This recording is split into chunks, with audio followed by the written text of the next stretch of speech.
ഒരിക്കലും പ്രതീക്ഷിക്കുന്നില്ല. കാരണം സർക്കാർ സോഴ്സുകൾ, സർക്കാർ സംവിധാനം മൊത്തം ഒരു സംസ്ഥാന മന്ത്രിയുടെ ഭർത്താവിന് അനുകൂലമായി നിൽക്കുന്ന ഒരവസ്ഥയാണിപ്പോൾ.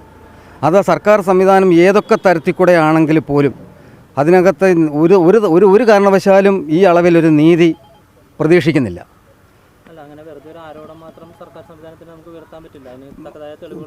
തെളിവുകൾ ഒരുപാടുണ്ടല്ലോ. ഇവിടെ തന്നെ ആ മതിൽ കെട്ടിവെച്ചേക്കുന്ന അവിടെ 12 സെൻറ്റ് ഭൂമി എന്ന് പറയുന്നത് പുതുവലാണ്. പഞ്ചായത്തിൻ്റെ MCF പണിയാനെ കൊണ്ട് അത് എടുക്കണമെന്ന് പഞ്ചായത്ത് കമ്മിറ്റി തീരുമാനിച്ചതുമാണ്. അങ്ങനെ ആ മേഖല അതായത് പുതുമല മുതൽ ഇങ്ങോട്ട് നോക്കിക്കഴിഞ്ഞാൽ കൊണ്ട് പുറമ്പോക്ക് ഇനിയും കിടക്കുകയാണ് ഇഷ്ടം പോലെ.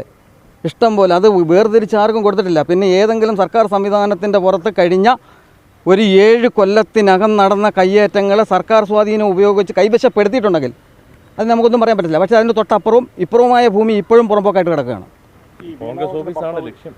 എന്തോ കോൺഗ്രസ് ഓഫീസിൽ ഇപ്പോഴും ഞാൻ വെല്ലുവിളിക്കുകയാണ്. ജോർജി എന്ന് പറയുന്ന മന്ത്രിയുടെ ഭർത്താവിനെയും CPMൻ്റെ ജില്ലാ സെക്രട്ടറിയും വെല്ലുവിളിക്കുകയാണ്. നിങ്ങൾ തെളിയിച്ചു കൊണ്ടുപോവാ. രാവിലെ അളന്നണക്കെ പോലും അവനകത്ത് പുതുവല് കണ്ടുപിടിക്കാൻ പറ്റിയില്ലല്ലോ. നിങ്ങൾ തെളിയിച്ചു കൊണ്ടുപോവാ. ബഹുമാന്യനായ മുൻ മണ്ഡലം കോൺഗ്രസ് കമ്മിറ്റിയുടെ പ്രസിഡന്റ് TN ശശിധരൻ പിള്ളയുടെ പേരിലാണ് ഇപ്പോഴും ആ ഭൂമി നിലനിൽക്കുന്നത്. അതിന് ഞങ്ങൾ ഇന്നും വില്ലേജിൽ കരമടച്ചുകൊണ്ടിരിക്കുകയാണ്. പുതുവലില്ല. പുതുവൽ ഞാൻ പറഞ്ഞു, എപ്പോഴും പറയുന്നു, ഞങ്ങൾ കോൺഗ്രസിന്റെ ഭാഗത്തു നിന്നും വെല്ലുവിളിക്കുകയാണ് തെളിയിച്ചു കൊണ്ടുവരാൻ. പരാതി കൊടുത്തിട്ടില്ല. ഇതിന്റെ എന്താ കാര്യം അറിഞ്ഞതിന് ശേഷം അങ്ങോട്ട് നീങ്ങുന്നുള്ള തീരുമാനിച്ചിരിക്കും.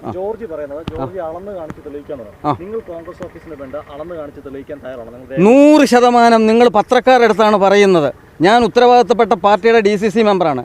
കുടുംബൻ ഗ്രാമപഞ്ചായത്തിൻ്റെ മെമ്പറോടാണ്. എൻ്റെ പേര് അജീവ്കുമാർ. ഞങ്ങൾ അത് അളന്ന് ജോർജി വിളിക്കുന്ന വെല്ലുവിളി അതേ രീതിയിൽ ഞങ്ങളും കൊടുക്കും. അപ്പോൾ ജോർജി അത് ഏറ്റെടുക്കണം. ശരി, ഞങ്ങൾ ഏറ്റെടുത്ത് കഴിഞ്ഞു. കാണിക്കാൻ പൊതുജനങ്ങളെ മൊത്തം അവിടെ ഏതാണ്ട് 23 മീറ്റർ വീതിയുണ്ട്. അതെ ഉണ്ട്.